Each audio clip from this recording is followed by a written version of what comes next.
কেমন আছো বন্ধুরা? এই ভিডিওটা অনেক পুরনো একটা ভিডিও, দুর্গাপুজোর ঠিক এক সপ্তাহ আগের। যাই হোক, দিতে একটু দেরি হয়ে গেল। সেদিনকে আমরা একটু গিয়েছিলাম কৃষ্ণ ঠাকুরের জামা কিনতে।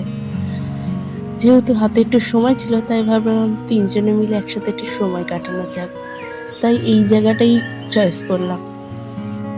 দেখো জায়গাটা কতটা সুন্দর না? জায়গাটা খুবই সুন্দর, কিছুটা সময় কাটানোর জন্য খুবই ভালো একটা জায়গা।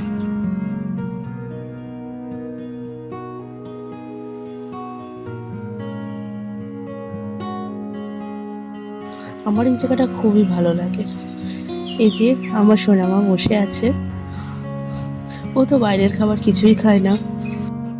ওকে বাড়ি থেকে খাইয়ে এনেছি, তাই আর চিন্তা নেই।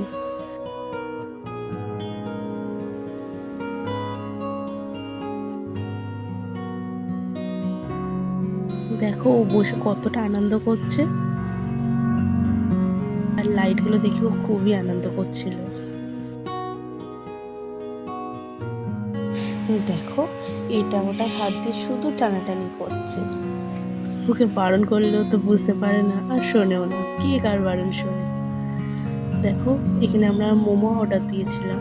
এখানের মোমোটা না খুবই সুন্দর খেতে, আমার তো খুবই ভালো লাগে।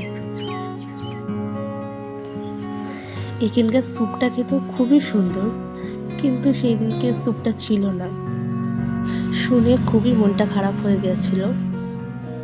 যাই হোক, এবার বাড়ি যাওয়ার পথে কৃষ্ণ ঠাকুরের জামাটা কিনে বাড়ি যাব। রাতের বেলার রাস্তাটা না একটু বেশি সুন্দর হয়।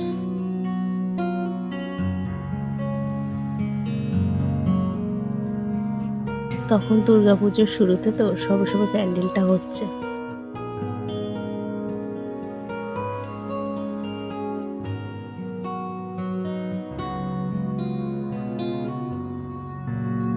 সব জায়গায় প্রায় প্যান্ডেল কমপ্লিট হয়ে গেছে, আর এই প্যান্ডেলটাতে তো দেখলাম ঠাকুরও আছে।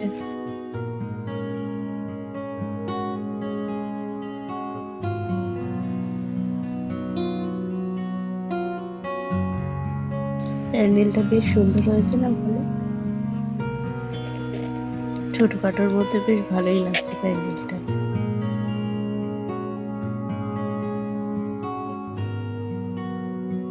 এই যে এবার ঠাকুরের জামাগুলো নিয়ে নেব। ওরা গোপাল ঠাকুরকে পরিয়ে পরিয়ে দেখাচ্ছিল। বাড়িতে চলে এসেছি। দেখো এখানে আমি ঠাকুরের জন্য দুটো জামা, দুটো হার আর দুটো মুঠো নিয়েছি। জামাগুলো খুব সুন্দর হয়েছে না বলো? আমার তো খুবই ভালো লেগেছে জামাগুলো। টুকটে দেখো কতটা সুন্দর, আবার একটা ছোট্ট করে ময়ূরের পালক করা আছে। বেশ সুন্দর জামাটা। সত্যি ঠাকুরের জামা একটা থেকে আরেকটা দেখলে, যেটাই দেখলে কেন সেটাই পছন্দ হয়ে যায়। বুঝতেই পারি না কোনটা ছেড়ে কোনটা নেব। সবই ভালো লাগে, যেটাই দেখলে কেন সেটাই ভালো লাগে।